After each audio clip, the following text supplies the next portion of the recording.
let's talk about Maria. Yeah. Okay, Maria found it difficult to set up here in Qatar. But us OFWs doesn't have to stop there. What she did instead was to set up her business in the Philippines. Yes. Okay, she's getting some income here, and she didn't find any network or friends or investors to invest in her idea. But what she did was to invest in the Philippines instead. Tell us more about that. Yeah. So actually, we have some businesses, but I would like to highlight on two: the laundry business that we have, and also the milk tea. Okay. So we have the laundry shop for 10 years now, and I've been here for almost 5 years. So it means that I'm still like studying and finishing my college, and we already have this business. And so I think it's because it's a family business. So I did not find it so hard to establish it because it's my dad who's the think tanker of the of the business, and also I have my brother who's very into business like my dad. He's like the replica. He mimicked my dad a lot. So okay, I just contributed actually to what I can do. So I check myself like, okay, I'm here in the country, in Qatar. I'm not based in the Philippines, but I wanted to be in line with the family's vision. Okay, and the vision of the family is really to put up business, to also minister actually. So I'm part of a Christian family. So we wanted to. This is our advocacy to reach out to to support by means of business, because this is where we can get our resources, right? And so after 8 years, we decided to establish our milk tea. So it's coming like 2 years now, and I became like more interested to be in the business, okay?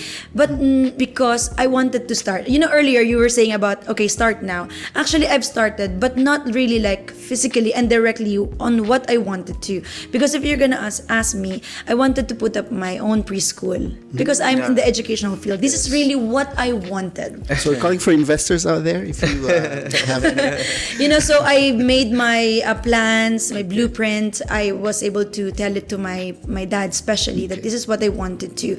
But when it comes to the question of, are you ready financially? Are you well knowledgeable about what will happen in your preschool and stuff like that? Well, I'm still into that, So that's maybe the reason, guys, why I did not even bother to start here, because in my mind, I'm going to put up a business in my country. But you know what I get here? I tried to get all the experiences, squeeze all my experiences from the job, from the people around me. Like now, we're talking about, we're having podcasts, we're talking about business. Like, it encourages me to think more for that business that I'm going to put up in my country, in our country. Why not here in Qatar? I don't have the guts yet.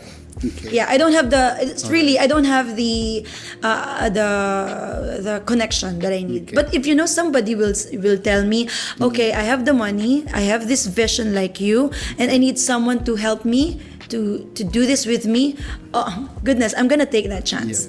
Like, even sitting down here and listening to the business people, Filipino entrepreneurs, this is my way of saying, oh my goodness, I wanted to be in there. I wanted to be doing this for the next few years of my stay here, or when I get home. So so it's really what I said earlier.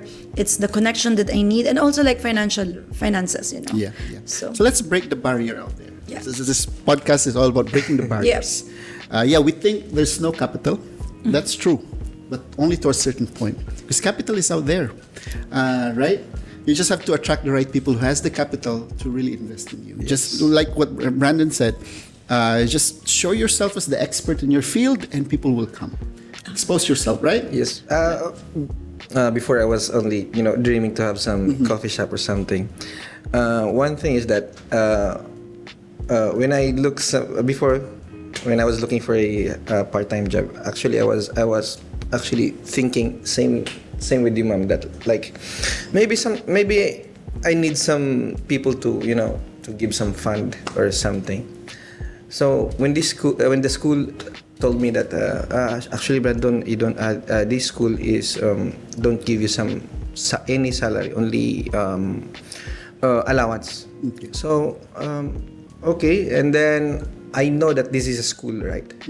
Maybe somewhere, or maybe there's people there who's same thinking of me, or they are just looking for a person like me to invest. Okay. And yes, I mean, I found one. I found one in the first class. Yeah. I found Amazing. one, and then actually I didn't take that chance. But there's another one, and then that's the time that I think that maybe this business is for me. Yeah. And let's start.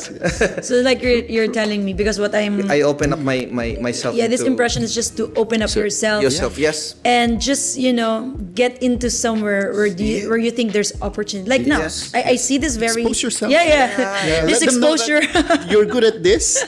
Yeah, and and I people am. will come. Yeah, Yes. that's really nice. Thank you. Thanks for that. In a few Love years, it. we'll see your school here. in Yes, Qatar yes. As well. And then Because she's really good at teaching kids. She has some special skills. I really think you will succeed in this. Oh, thank you Yes. so much. Thank you. Inshallah. You're successful. Yes, you also. When we start Kabayan Brewers, actually, there's a lot of people coming there who wants to, invest. You see, when you find someone to, fuel you with these things, then there will be a lot of people to choose Yes, choose from. Especially in Qatar, I think many Filipinos here are earning at the top of the salary grade. There are Filipinos here who are really earning ridiculously high that they don't know where to put the money. Most of them put the money back in investments in properties in the Philippines, but at the back of their mind, they're looking for something to invest in, a business. Yeah. But the thing is, they're afraid because they don't have the skill, because they're so focused on working their 9-to-5 jobs. They're really good at it. That's why they're getting paid really high salaries for it. And they needed someone like you, me, us to run the business. Yes. Right? Yes. So we have to get the word out there that I'm doing this. I have an idea. Tell you a story. I started this business, this company, with zero capital.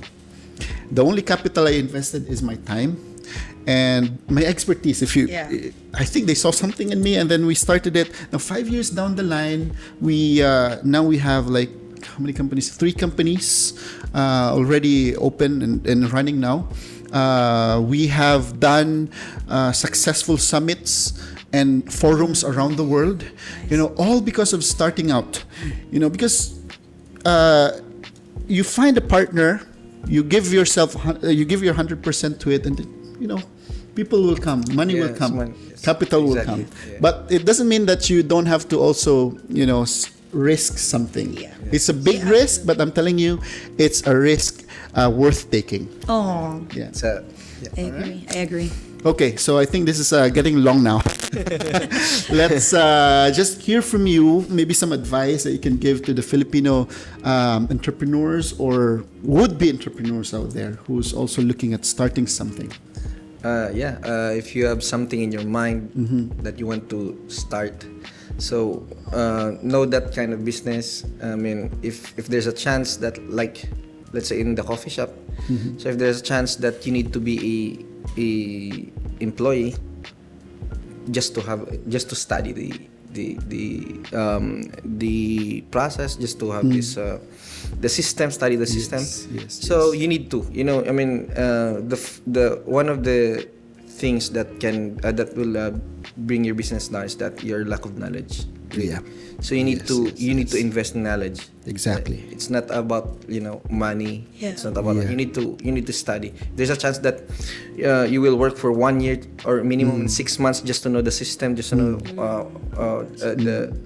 or what kind of business would you enter. So you need to invest in knowledge. That will You're be right. your investment. If you don't have cash investment, invest in knowledge. You should have a clear mind on what you want to do. Okay, because if you will have like multiple things that you want to do at the same time, I've read this one article. It says like if you do so many things at one time, it makes your mental state weak.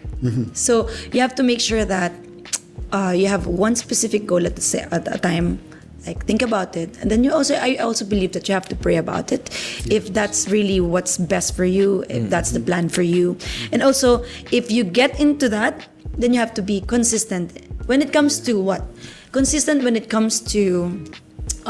progressing, innovating your product, because the world, it's rotating. The world is changing, and it's the ever constant in this world, the change, and we have to adapt to it.